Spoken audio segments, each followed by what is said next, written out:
કેમ છો બધા મજામાં? Good morning. આપણે સ્વાધ્યાય એકમાં આગળ વધીએ.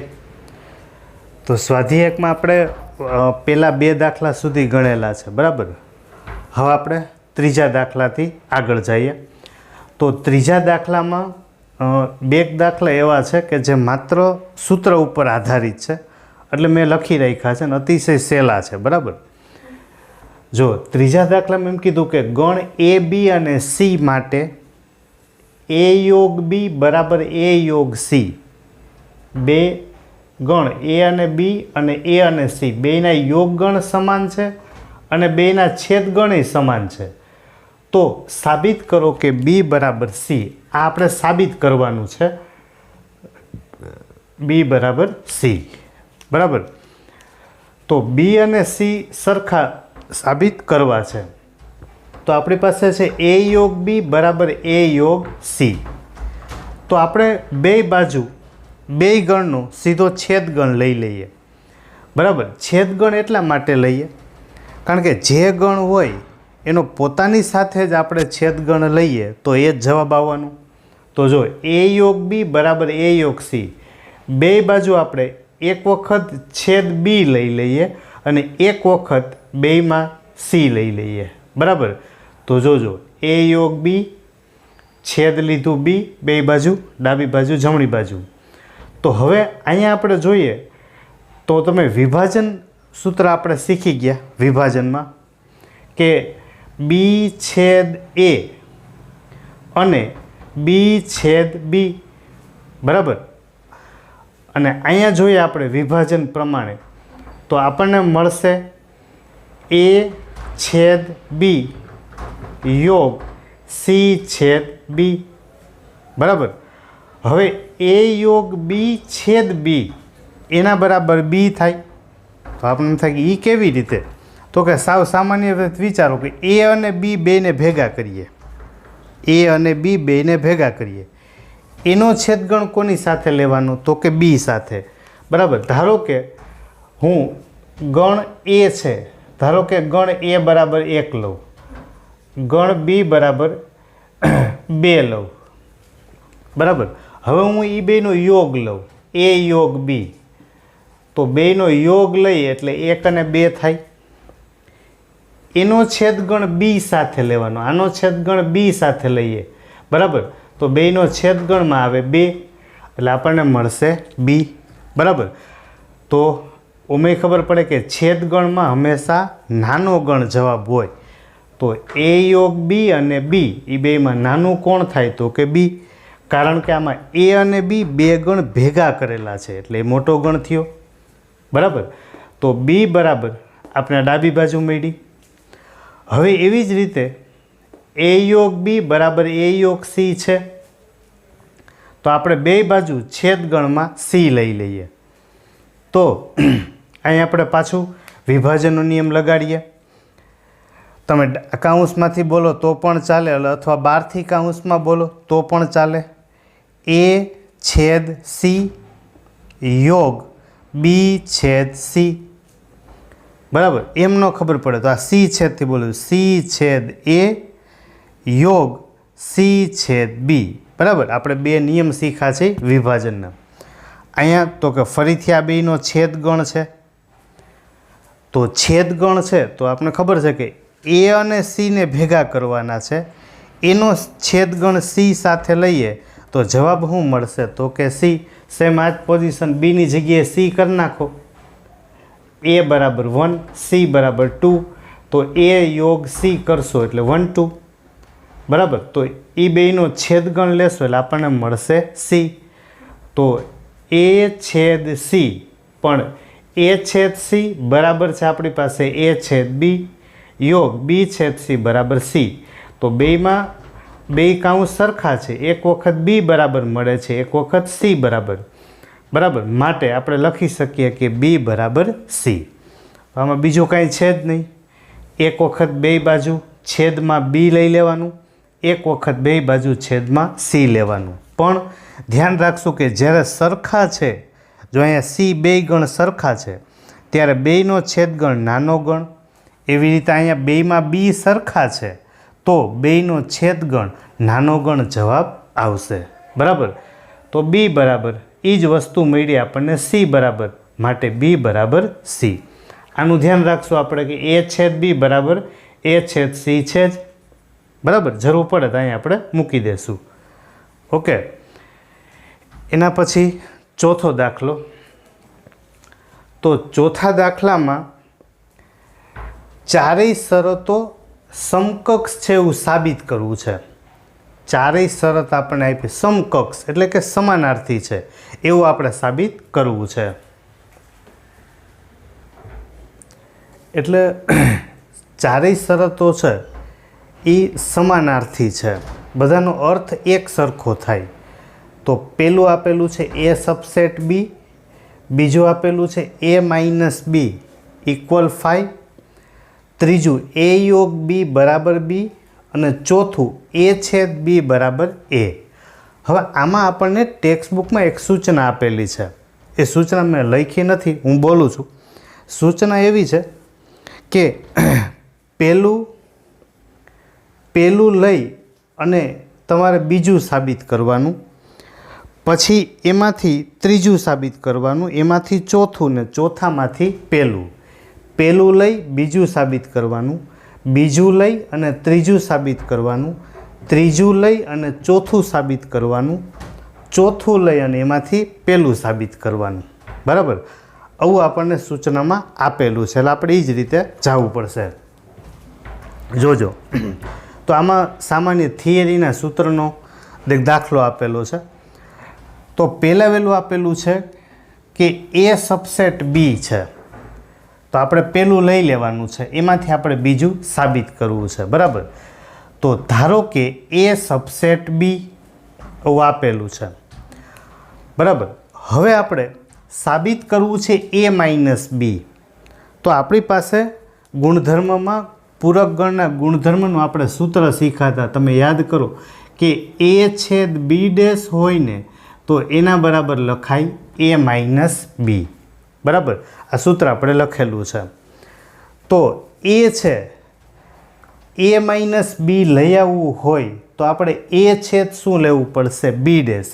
એટલે આપણે બે બાજુ પહેલાં વહેલા બી ડેશ લઈ લઈએ. બરાબર. તો જો ડાબી બાજુ અને જમણી બાજુ બે બાજુ આપણે લઈ લીધું છેદ બી ડેશ. તો એ છેદ બી ડેશ એટલે એ માઇનસ બી બની ગયું. બી છેદ બી ડેશ તો કોઈ પણ ગણ અને એનો પૂરક ગણ, એ બેનો છેદ ગણ એ તો ખાલી ગણ જ થાય. જો ગુણધર્મ એકોએક સૂત્ર સહિત આવડવા જરૂરી છે, નહીંતર આ દાખલા આપણે સોલ્વ ન કરી શકીએ. તો બી છેદ બી ડેશ એના બરાબર થાય 5. એના પછી એ માઇનસ બી સબસેટ 5 આવું થયું. પણ આપણે તો એ માઇનસ બી ઇક્વલ 5 કરવું છે. હવે ઇક્વલ ક્યારે થાય? તો કે આપણે વ્યાખ્યામાં શીખ્યા છે કે એ સબસેટ બી થાય અને બી સબસેટ એ થાય તો એ બરાબર બી કહેવાય. બરાબર. આ ઇક્વલની વ્યાખ્યા છે. તો પહેલું એ માઇનસ બી એ ખાલી ગણનો ઉપગણ છે. બીજી વાત, કોઈ પણ ગણને ઓછામાં ઓછા બે ઉપગણ હોય જ, એક ગણ પોતે અને બીજું ખાલી ગણ. તો ખાલી ગણ છે એ તો દરેક ગણનો ઉપગણ હોય જ. તો ખાલી ગણ છે એ માઇનસ બીનો ઉપગણ થઈ ગયો. તો જો એ માઇનસ બી સબસેટ 5 અને સબસેટ ખાલી ગણ સબસેટ એ માઇનસ બી, માટે એ માઇનસ બી ઇક્વલ 5. તો આપણે પહેલું લઈને નીકળાતા એ સબસેટ બી, તો આપણે એમાંથી સાબિત કરી દીધું કે એ માઇનસ બી ઇક્વલ 5. પહેલું લઈ અને બીજું સાબિત કર્યું છે. બરાબર. તો પરીક્ષામાં આખો દાખલો ના પૂછાય, આમાંથી નાનકડો કોઈ કટકો પૂછાય, પણ આપણે ધ્યાન શું રાખવાનું છે કે તમારે એ સબસેટ બી છે, સાબિત કરવું છે એ માઇનસ બી. તો એ માઇનસ બીનો એક જ રસ્તો છે કે એ માઇનસ બી બરાબર લખાય એ છેદ બી ડેશ. બે બાજુ આપણે છેદ લઈ લીધું બી ડેશ. આ બધા પોઈન્ટ નાના નાના છે, પણ એને MCQ સોલ્વ કરવા માટે ખૂબ જ ઉપયોગી છે. હવે આપણે બીજું લઈ અને એમાંથી આપણે ત્રીજું સાબિત કરવું છે. તો તો બીજું છે a માઇનસ બી ઇક્વલ 5 અને આપણે સાબિત કરવું છે કે a યોગ b બરાબર b. જોજો a માઇનસ બી ઇક્વલ 5. હવે આપણે હમણાં જ સૂત્ર લખ્યું હતું કે a માઇનસ બી બરાબર થાય a છેદ b ડેશ બરાબર 5. બરાબર. હવે આપણે પાછી બુદ્ધિ વાપરીએ. સાબિત કરવું છે ને એમાં જમણી બાજુમાં a યોગ b બરાબર b જોઈએ છે, પણ અહીંયા સામે છે 5, ખાલી ગણ છે ને b જોઈએ છે. તો આપણે ખબર છે કે યોગ ગણમાં મોટો ગણ જવાબ હોય તો ખાલી ગણ છે ને મારે b જોઈએ છે, તો આપણે બે બાજુ યોગ b લઈ લઈએ. હાવ સ્વાર્થીપણાનો વિચાર થયો, જે જોઈએ છે એવું ગોઠવતા જાઓ. યોગ b બરાબર b જોતું હતું તો બે બાજુ આપણે લઈ લીધું યોગ b. તો a છેદ b ડેશ યોગ b બરાબર 5 યોગ b. બરાબર. બસ એમાં આપણે વિભાજન કરી નાખીએ. તો વિભાજન લગાડશું આપણે આમાંથી. તો b યોગ એને પહેલાં a ઉપર વિભાજન કરીએ એટલે b યોગ a અથવા a યોગ b છેદ આ છેદ b ડેશ યોગ b. બરાબર. તો a યોગ b છેદ b યોગ b ડેશ કોઈ પણ ગણ અને એનો પૂરક ગણ એ બેને ભેગા કરી દઈએ એટલે u બની ગયું સાર્વત્રિક ગણ, એના બરાબર b. તો આ બેનો આપણે છેદ ગણ લેવાનો છે.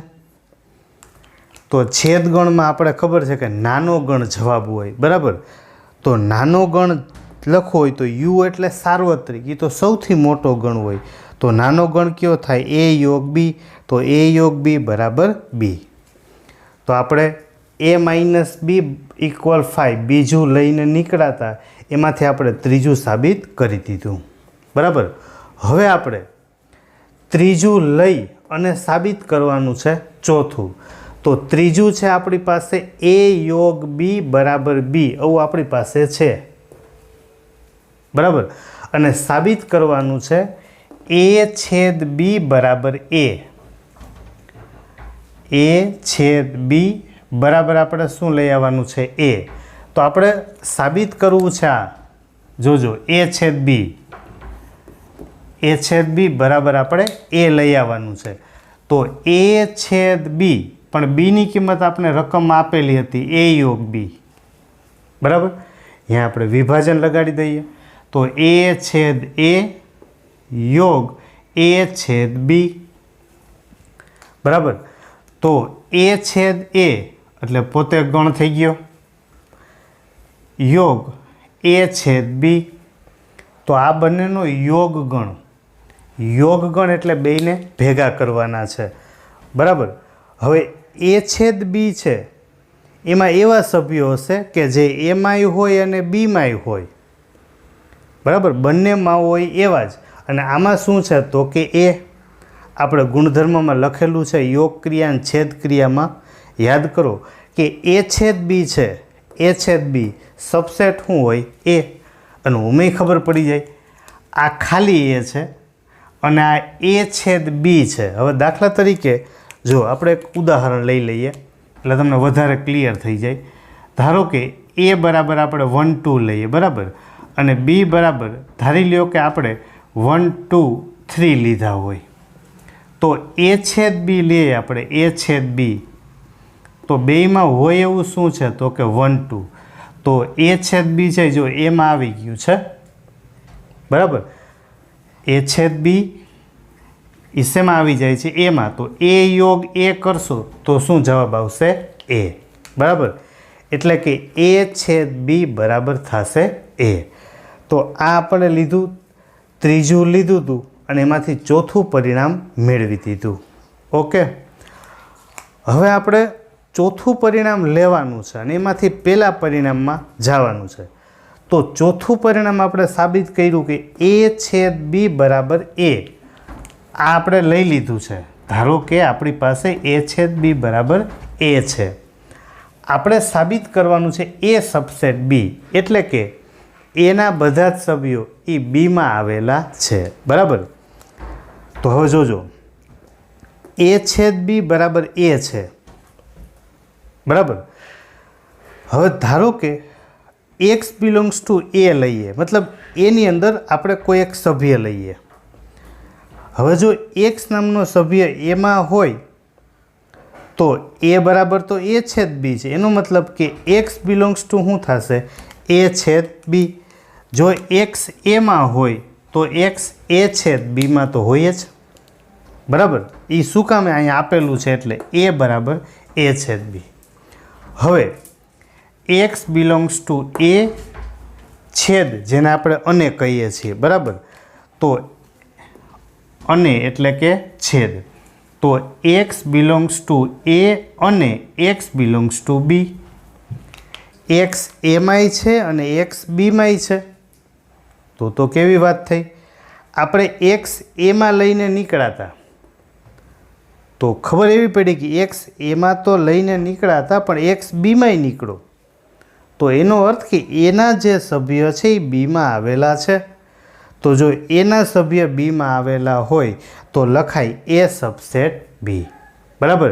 ફરીથી એ છેદ બી બરાબર એ આપેલું છે એટલે કે એ અને બીનો છેદગણ શું થાય છે? એ થાય છે, બરાબર. તો એમાં આપણે કોઈ એક સભ્ય લીધો, ધારો કે એક્સ નામનું. હવે એક્સ એમાં હોય તો એક્સ એ છેદ બીમાંય હોય.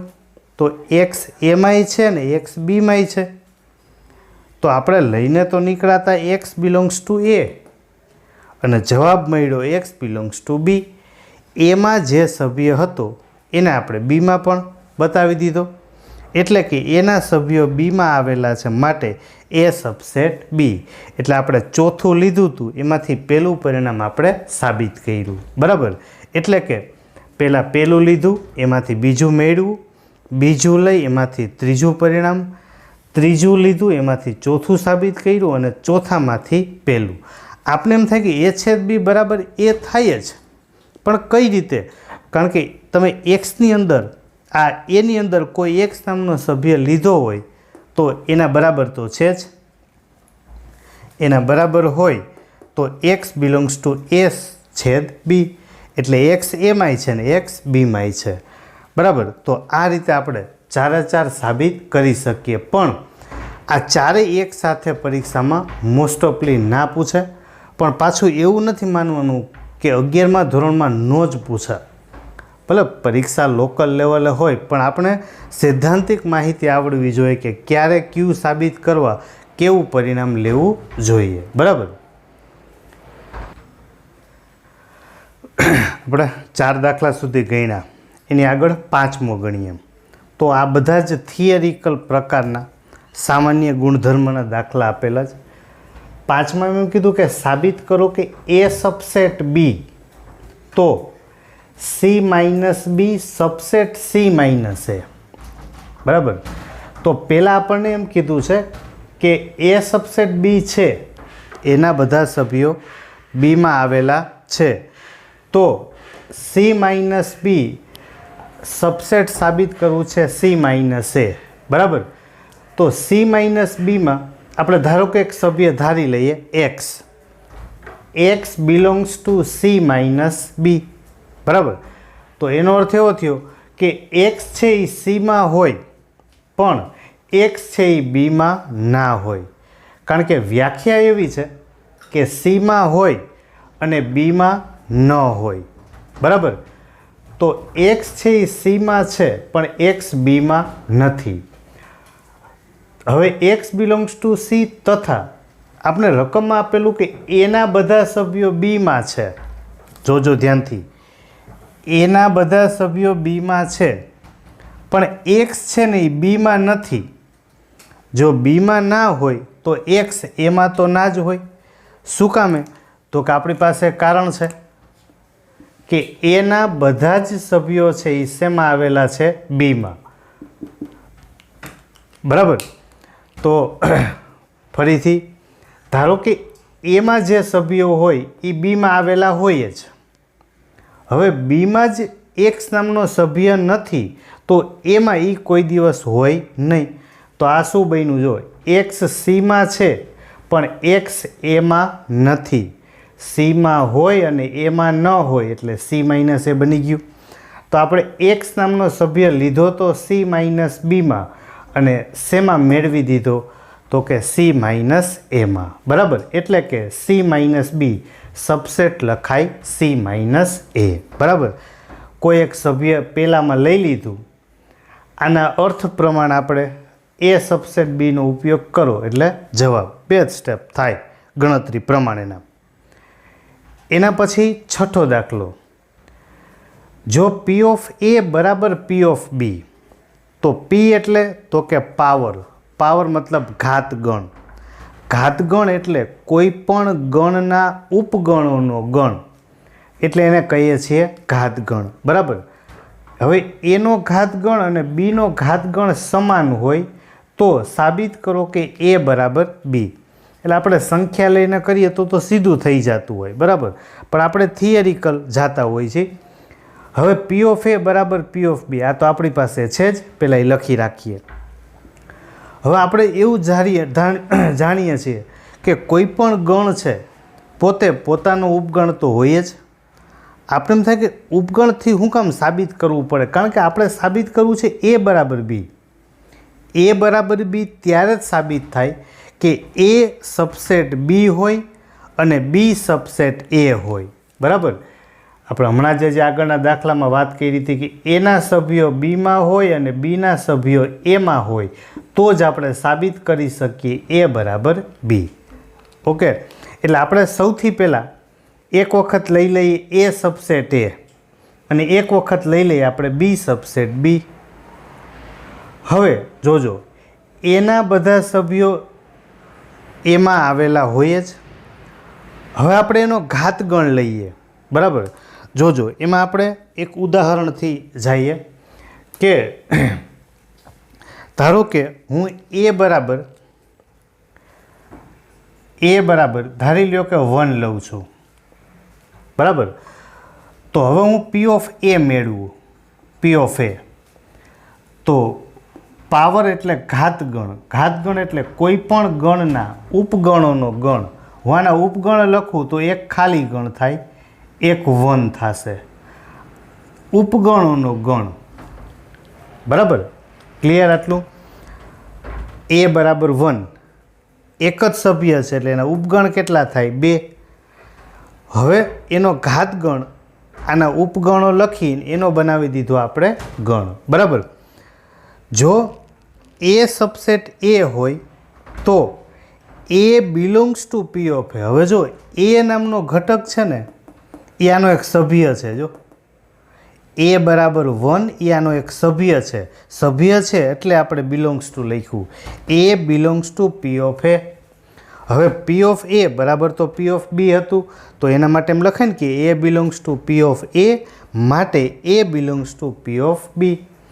તો એ પી ઓફ એમાં હતું માટે એ પી ઓફ બીમાં આવે માટે એ સબસેટ બી. બિલોંગ્સ ટુ કાઢી નાખો. અહીંયા હું આ ગણ કાઢી નાખું, ગણ કાઢી નાખું એટલે આ પી નીકળી ગયું. તો આ ખાલી હું બની ગયા એના ઉપગણ. જો ઉપગણ હોય તો આ એ છે એ, આ એના ઉપગણો છે. જો ઉપગણ હોય તો એ બિલોંગ્સ ટુ લખાય પી ઓફ બી માટે એ સબસેટ બી. કારણ કે એમાં આવેલું હતું એમાંથી આપણે સાબિત કરી દીધું એ સબસેટ બી. હવે આપણે બીજું લઈએ. બીનો ઉપગણ તો હોય જ. કોઈ પણ ગણ પોતાનો ઉપગણ થવાનો જ. તો બી સબસેટ બી હોય. હવે એ જ ઉદાહરણ તમે ખાલી એની બદલે નામ બી કરી નાખીએ, આ બી. હવે જો હું પી ઓફ બી કરીશ તો આ ઉપગણોનો ગણ બની ગયો. તો આ ગણમાં 1 છે એ આનો એક ઘટક છે, એક સભ્ય છે. એટલે જ્યારે એક સભ્ય હોય ત્યારે આપણે કોનો ઉપયોગ કરીએ છીએ? Belongs to. આપણે છેલ્લા લેક્ચરમાંની વિસ્તૃત આપણે બધા ખરા ખોટા વિધાનમાં ચર્ચા કરી હતી. તો B belongs to P of B. હવે પી ઓફ બી બરાબર તો પી ઓફ એ છે, તો પાછું બિલોંગ્સ ટુ કાઢી નાખો એટલે પાછું સબસેટ આવી ગયું, બી સબસેટ એ. તો એ સબસેટ બી અને બી સબસેટ એ માટે એ બરાબર બી. તો આના ઉપરથી આપણે એક ટૂંકી નોંધ યાદ રખાય કે જ્યારે બિલોંગ્સ ટુ છે તો પાવર છે અને જ્યારે સબસેટ કરી નાખો તો પાવર નથી, એટલે કે ઘાતગણ થશે નહીં. બરાબર, ધ્યાન રાખજો 1 યાનો એક ઘટક છે એટલે આપણે લખીએ છીએ બિલોંગ્સ ટુ કાઢી નાખો છો મતલબ આ ઘાતગણ નીકળી ગયો, બી સબસેટ એ. બરાબર, ચાલો તો આમાં આપેલું હતું પી ઓફ એ બરાબર પી ઓફ બી, તો આપણે સાબિત કરી દીધું એ બરાબર બી. એનો ઘાતગણ ને બીનો ઘાતગણ સમાન હોય તો એ અને બી કેવા હોય? સરખા. અને ઉમેય ખબર પડે, તમે એ બરાબર દાખલા તરીકે 1 લીધું હોય, જોજો આપણે એમાં જ ઉદાહરણમાં જઈએ. એ બરાબર તમે 1 લ્યો તો પી ઓફ એ બરાબર આપણને મળશે ખાલી ગણ અને 1. બરાબર, હવે પી ઓફ એ બરાબર પી ઓફ બી, જો મારા પી ઓફ બી આ જ લેવું હોય તો તમને ખબર પડે કે તો આપણે એ બરાબર લેવું પડે બી, સમાન જ થવાનું છે. પણ આપણે જવાનું કેના ઉપરથી છે? સબસેટ ઉપરથી. કોઈ પણ દાખલામાં ઇક્વલ સાબિત કરવું હોય ઇક્વલ, ત્યારે આપણે સબસેટથી જ જવાનું છે. એના પછી એવો જ એક દાખલો છે 7મો. હવે 7મા દાખલામાં આપણને એમ આપેલું છે કે એ અને બી માટે પી ઓફ એ યોગ P of B equal P of A યોગ બી સત્ય છે. હવે અહીંયા તો સાચું ખોટું જ પૂછેલું છે, તો પછી ગણ લઈને જ વયું જવાય. આની મદદથી એ થાય સબસેટ લઈને, પણ સત્ય કે અસત્ય પૂછ્યું હોય તો સીધા સભ્ય લઈ લેવાય. ધારો કે મેં છે ને એ બરાબર 1 2 લઈ લીધા અને બી બરાબર 2 3 લીધું. તમે તમારી રીતે કોઈ પણ ગણ ધારી શકો. બરાબર, એવું આ કાંઈ પાકું કરવાની જરૂર નથી કે આવા જ લેવાનું, કોઈ પણ લઈ શકો. એ બરાબર 1 2, બી બરાબર 2 3. તો સૌથી પહેલાં આપણે એ યોગ બી મેળવી લઈએ. તો એ યોગ બી થશે 1 2 3. બરાબર, ચાલો હવે પહેલાં આપણે મેળવી લઈએ પી ઓફ એ યોગ પી ઓફ બી. તો પહેલાં પી ઓફ એ લઈએ.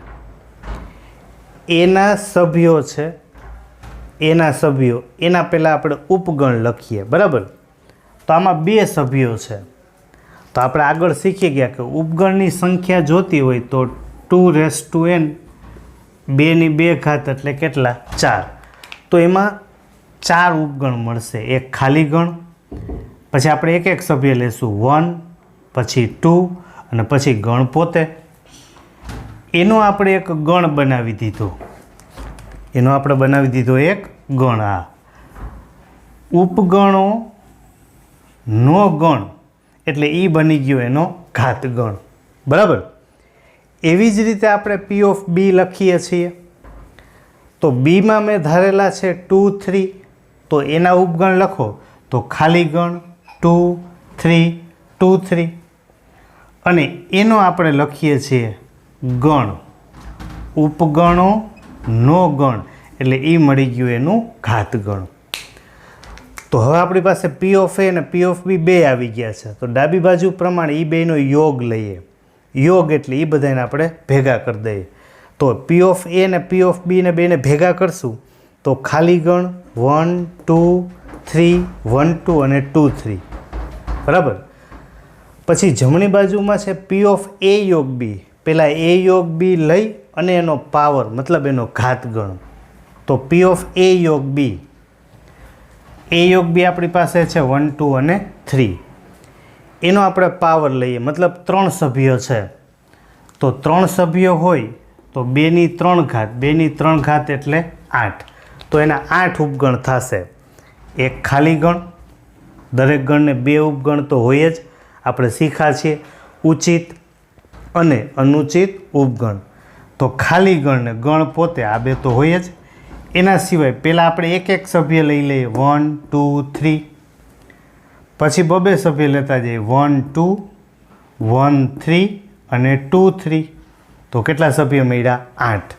તો આપણે જોવા જઈએ બરાબર, તો પી ઓફ એ યોગ પી ઓફ બી અને પી ઓફ એ યોગ બી આ બેના સભ્યો છે એ સરખા નથી. જો સરખા ના હોય તો આપણને એમ કીધું હતું કે ઇક્વલ છે એ સત્ય છે, તો કે ના એ સત્ય નથી.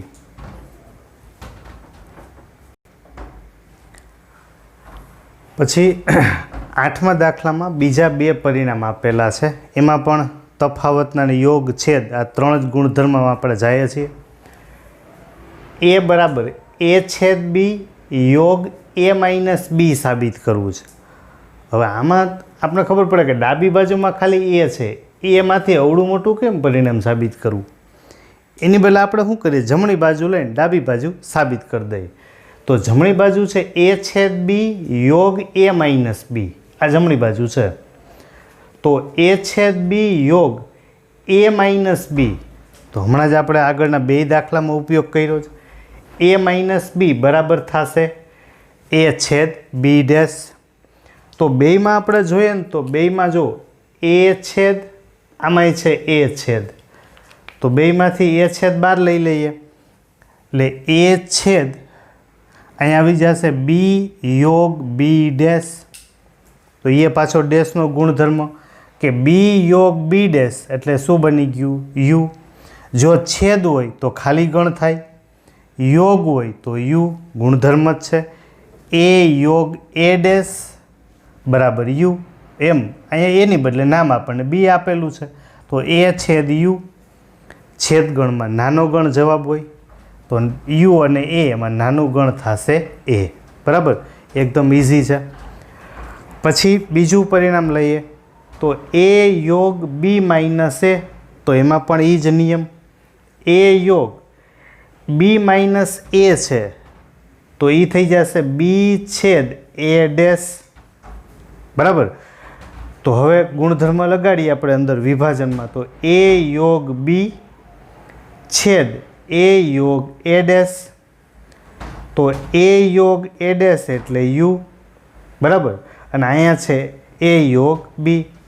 તો બંનેમાં જોવા જઈએ તો છેદ છેદ એટલે બંનેમાં હોય એવું, પણ યુ અને એ યોગ બી છેદમાં નાનો ગણ જવાબ હોય તો નાનો ગણ કયો હોય? એ યોગ બી. યુ તો સૌથી મોટો છે, એનાથી મોટો ગણ એકે હોય નહીં, એટલે એ યોગ બી મળશે. એના પછી 9મો દાખલો, એ જ પાછી થિયરી. બરાબર, એટલે 5-7 દાખલા એમાં છે કે જેમાંથી મોટે ભાગે પરીક્ષામાં આખા સાબિતીના દાખલા નથી પૂછાતા, પણ કઈ રીતે સાબિત થાય એના આપણે ટ્રીક બધી જાણવી પડે. ગણના ગુણધર્મનો ઉપયોગ કરીને સાબિત કરો કે પેલું એ યોગ એ છેદ બી બરાબર આપણે સાબિત કરવું છે એ. તો આપણી પાસે વિભાજન છે જ એ યોગ એ છેદ એ યોગ બી. બરાબર, આપણે એ યોગ છે એને ભેગું લઈ વિભાજનમાં પહેલાં આપણે એ ઉપર લેશું એટલે એ યોગ એ મળશે. છેદ હવે આપણે આની ઉપર લઈએ તો એ યોગ બી. બરાબર, તો એ યોગ એ અને એ ભેગા કરશું એટલે આપણને મળશે એ છેદ એ યોગ બી. બરાબર, તો એ યોગ બી એટલે એ અને બી બેયને ભેગા કરેલા છે અને આ એ એકલો છે. બેયનો છેદગણ, છેદગણ એટલે બેયમાં હોય એવું, તો બેયમાં હોય એવું એ તો હોય જ. બરાબર, ધારો કે તમે એ બરાબર 1 લીધું હોય અને બી બરાબર ધારી લો કે 2 લીધું હોય. બરાબર, તો એ યોગ બી લઈએ આપણે, એ યોગ બી, તો 1 ને 2 થશે. બરાબર, હવે આપણે આનો છેદગણ એ યોગ બીનો છેદગણ આપણે એ સાથે લઈએ તો બેયમાં સરખું હોય એવું શું છે? 1. બરાબર, અને ઉમે આપણે યાદ કરો ગુણધર્મમાં યોગ ક્રિયાના છેદ ક્રિયાના ગુણધર્મમાં લખેલું છે કે એ યોગ બી અને એ હોય. બરાબર, તો એ છે એ હંમેશા સબસેટ થાય એ યોગ બી. તો બંનેમાં નાનો ગણ કયો થાય? એ. આવું ઉદાહરણ લઈને પણ આપણે સાબિત કરી શકીએ. એવી રીતે બીજું પરિણામ છે એ છેદ એ યોગ બી બરાબર આપણે સાબિત કરવું છે એ. તો એમાં પણ વિભાજન એ છેદ એ યોગ એ છેદ બી. તો એ છેદ એ એટલે એ આપણને મળશે એ અને એનો છેદગણ એ છેદ બી. તો આ બેને આપણે ભેગા કરવાના છે. તો અહીંયા આપણે જોઈએ, જો આજમાં જ ઉદાહરણમાં આપણે એ છેદ બી લેવા જઈએ તો a છેદ b આપણને મળશે 5. હવે a યોગ a છેદ b લઈએ આપણે, બરાબર. તો a એટલે 1, યોગ a છેદ b છે 5. આ બેને ભેગા કરશું એટલે 1 મળશે. 1 એટલે આપણી પાસે શું હતું? a. તો એના બરાબર આપણને મળશે a, બરાબર. તો ખાસ કરીને પહેલાં થિયરીના એક એક નિયમો, એક એક સૂત્ર લખી સામે પેજ રાખો અને પછી એકો એક દાખલાનું સોલ્યુશન કરી અને દરેક દાખલો મોઢે જોયા વગર ગણો, બરાબર. તો જ સારી રીતે આવડશે. ઓકે, આટલું રાખશું.